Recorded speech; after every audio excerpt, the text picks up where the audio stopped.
अस्सलामुअलैकुम and welcome to this channel जिसका नाम है मेरी ज़ुबान उर्दू। तो दोस्तों, आज की जो अच्छी बात है वो ये है कि जब आँखों से सजदे बहने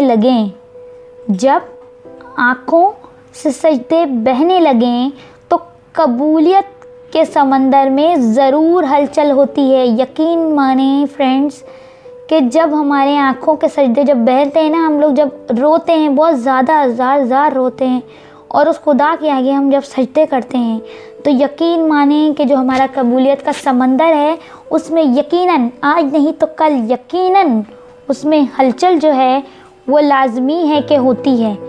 और इंशाल्लाह हमें अल्लाह ताला हर जो फील्ड में है उसे कामयाबी अता फ़रमाए। जो हमारा बच्चा या बच्ची या हम लोग हर फील्ड में हमें हर तरह की कामयाबी अता फ़रमाए, इसी दुआ के साथ इस चैनल को सब्सक्राइब करना ना भूलिएगा और दुआ में बहुत याद रखिएगा। खुदा हाफिज़।